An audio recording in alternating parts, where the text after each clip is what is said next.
Hi, my name is Jamie Lewis, and welcome back to thebasis.net. Today we're continuing on in this 8-week quest called Game of Tones, and today we're talking about something called parallel processing. Now, if you don't know what parallel processing it is, because it is a recording, an engineering term, so if you don't know what that is, allow me to explain. It's actually really easy. It's the same concept as busing a vocal track to a reverb.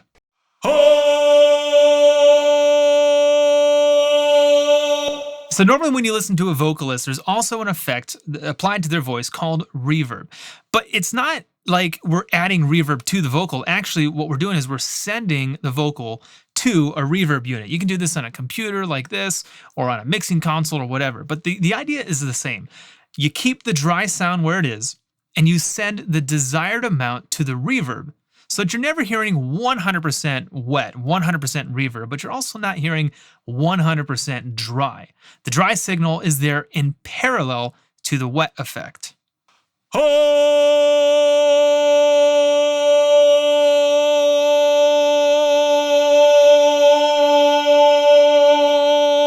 then I guess this begs the question, why would you want to do this? I mean, doesn't the bass just sound good when you plug it in? Sure, exactly. But that's not what this whole quest is about. This is called Game of Tones, right? We're talking about how can I get different tones, not necessarily better ones, but what are some of the things, what are some of the tricks that I can do depending on the song, depending on the environment, the player, or whatever. So here's another trick to add to your arsenal. Now, let me also say that I am going overboard today. I'm trying to show you the limits of how far you can take this. And honestly, you can even go further than that. So I'm going to parallel process like 4 or 5 channels of just one bass signal. And again, that's a bit more than you would probably want to, definitely more than you need to. In order to have parallel processing, you just need 2 channels, right? But I just want to show you the extent of how far you can take this, all right? So you don't have to do exactly what I'm doing. You don't have to go as far as I'm going. This is just to be educational and to prove a point, all right? So let's get started. You can see right here, I've got a bass channel that when I open it up, it's got these 4 different channels inside of it. And then I've got this one called dry bass, all right? So dry bass is just the sound of my P bass.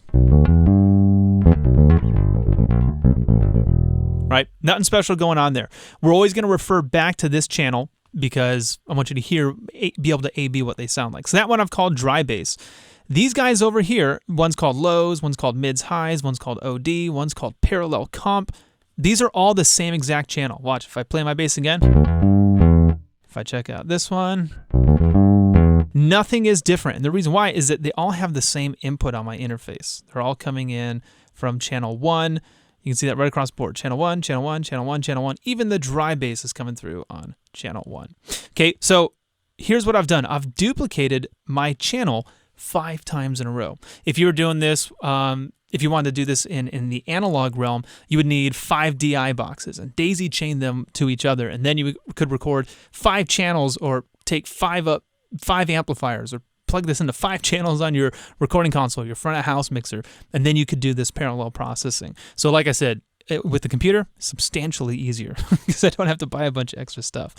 So here's the idea behind parallel processing. We're going to be affecting each track a little bit different. Rather than taking the bass as a whole, right? So here's my dry bass channel, right? Here's just the bass guitar.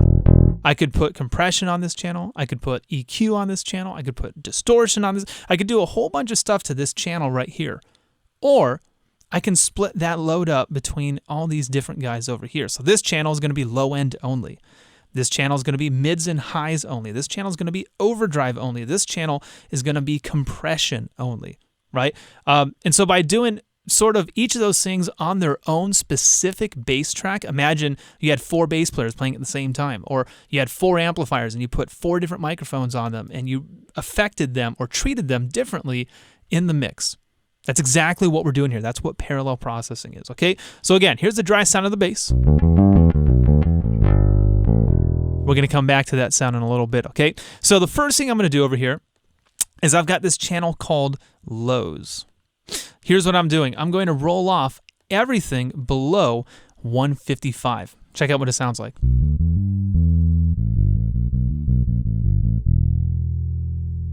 Right? That's all of the low end only. Nothing above is getting played.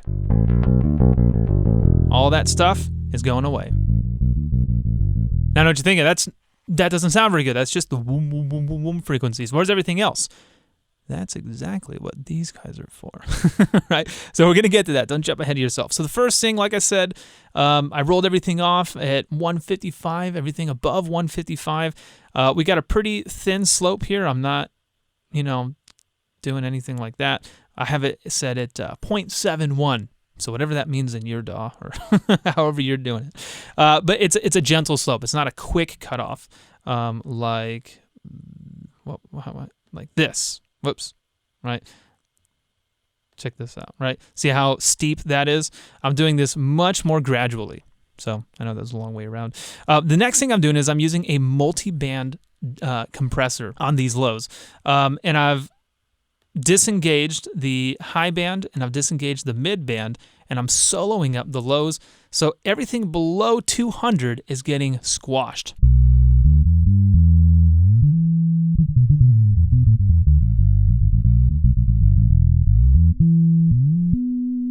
And what's awesome about that is listen to the sustain, especially when I move up high on the neck.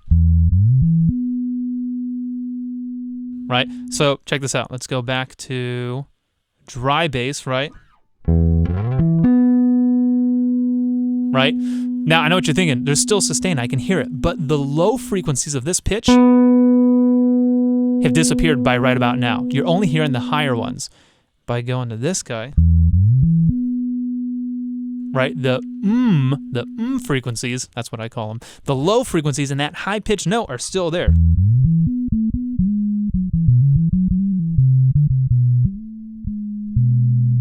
I'm soloing up the low band on this multi-band compressor, so none of the highs, none of the mids are coming through.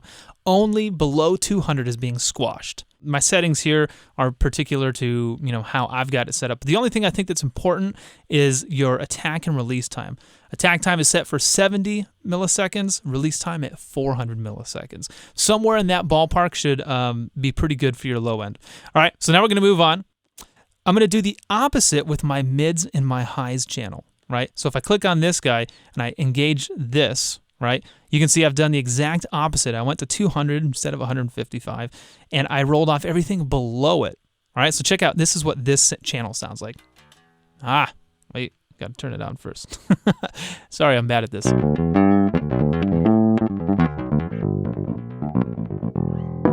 Right? So again, only those high frequencies, everything below 200 is getting tapered off. This is going to be your character. And by the way, I'm duplicating my bass channel to do this. You could do this where here's your DI, here's your amplifier. Or here's one DI, here's another DI. I mean, you could do this as many different ways as you want. I'm just using the same DI channel because that's all I have at the moment. And the reason why this guy's getting rolled off here, and then I have to make sure I do the opposite over here, is because if I don't, check out what's going to happen. When I play both of these at the same time, there's some phase happening. Sounds like I'm plugged into a chorus or a phaser pedal. When I disengage this guy,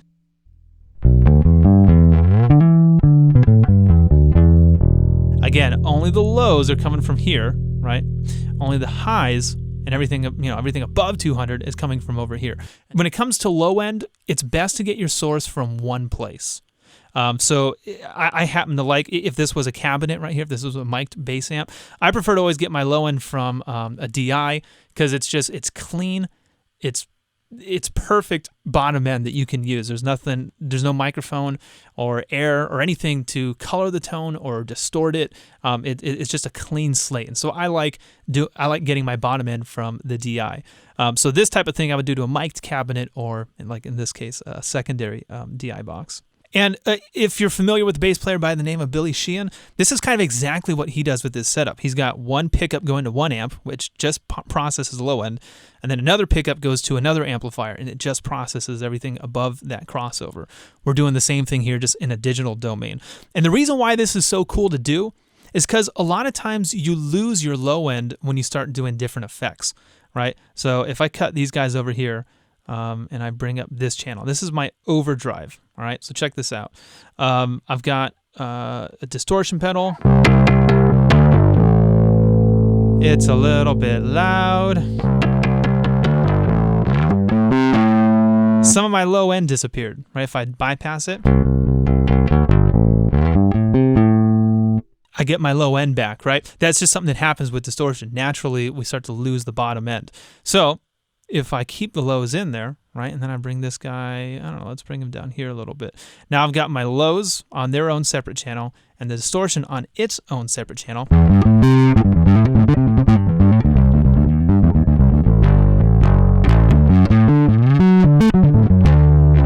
Right? I've got distortion. I still have my low end, right? It's super cool. If I want to do what's called parallel compression, which is the idea that, check it out, I've got my dry bass. The bummer about compression is that you lose your dynamics. Right? My ability to play and get louder and come back down. You lose that once you start compressing it. So right here is a track that I've squashed to death, this compressor track. And I'm also doing the same thing. I'm rolling off everything below 200. So you can see over here the gain reduction. If I bypass it,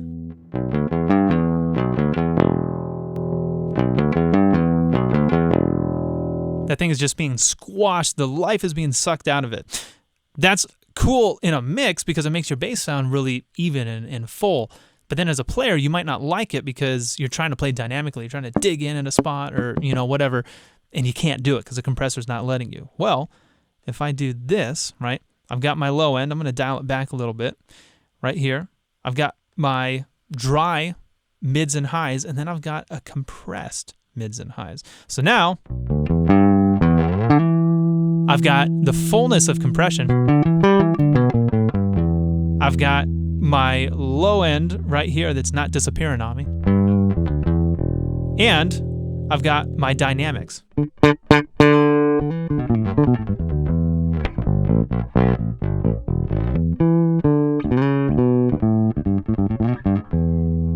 Compare all of that to this.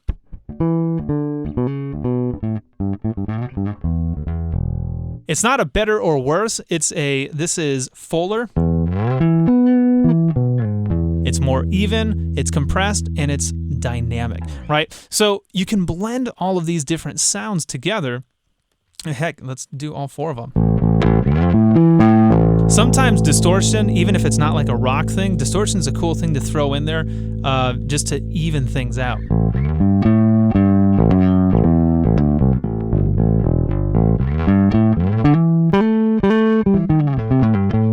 And you can see I'm using compression, I'm using distortion. These are all dynamic taming effects. But the cool thing is my dynamics are still intact because I've got this dry channel in there. Another thing we're going to do is we're going to process now all of these effects, right? All of these parallel channels. We're going to start messing with them once they've all been dumped into a single auxiliary track. So you can imagine, right? All of these are different channels on your mixing console, or they're different things in your DAW. They're all being bussed to this guy right here, right? This channel that I've called bass.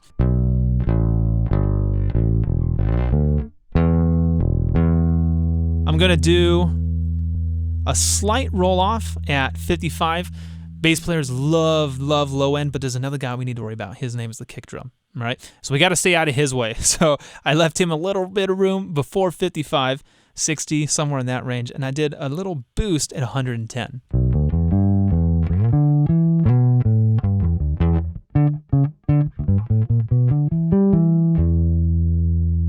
That's just a really cool, again, I'm taking all of these guys, and now to every single track, it's being bussed together. I'm going to roll off some of the low end. I'm going to bump a little bit in the low mids because that's kind of cool. I'm going to do this multi-band dynamics again, right? Because now I'm compressing everything below 250 right here. And I'm doing it in such a way that I'm not soloing the low end only. I'm letting everything pass through, but that bottom end is getting squashed. I'll put it back in. That's just such a fat, big bass sound.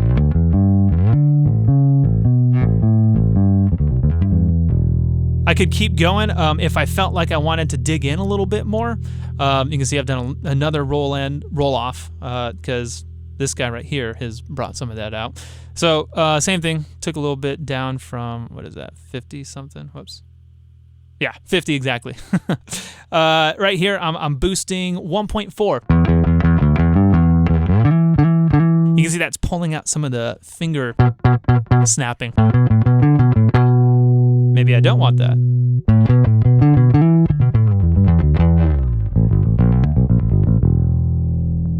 I could also put a limiter on the end of it to just, basically a limiter is going to stop it from getting past this ceiling, and it's going to totally squash my dynamics down.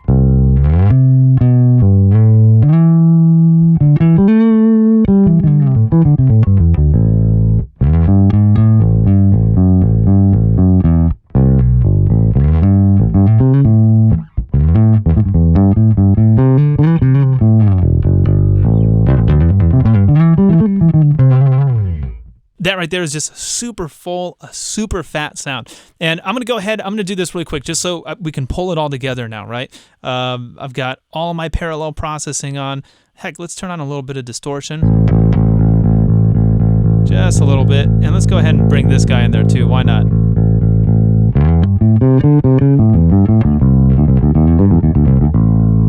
I know I keep playing that riff over and over and over again, but when you're doing critical ear listening stuff, it's good to play the same stuff so that your ear gets familiar with it. So that right there is all of my processing together.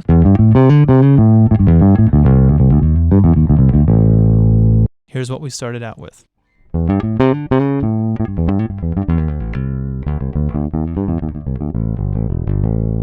going to go ahead, I'm just going to play a track. This is a song that we do at my church. I'm a music director at Real Life Church in Valencia, California, and one of the songs we do is this one called Heaven and Earth. It's a Hillsong, not Hillsong United, just a Hillsong tune.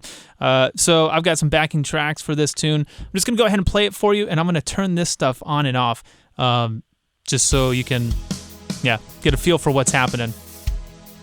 Here we go. Here's the affected bass.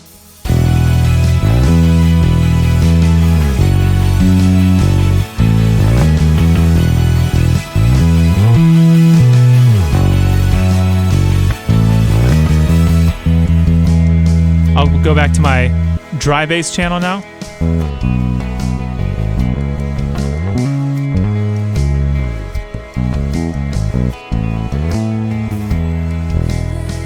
Bring this guy in.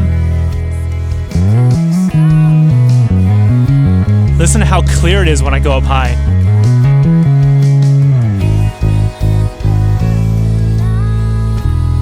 Let's bring up some of these effects right here. Let's get this guy going. Let's turn off these.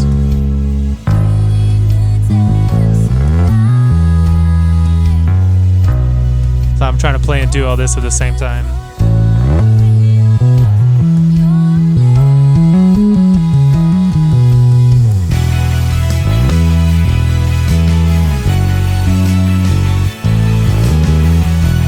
Let's get these lows up a little bit more.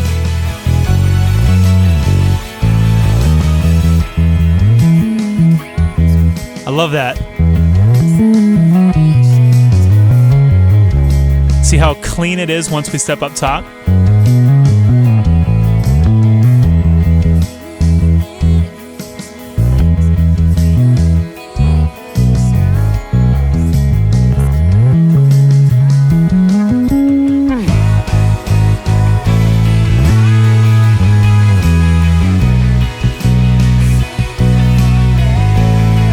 Turn this guy off.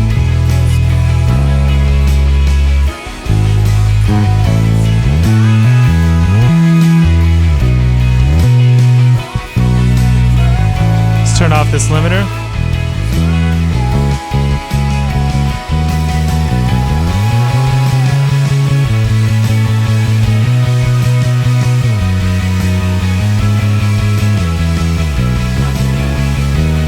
Let's bring this overdrive back in.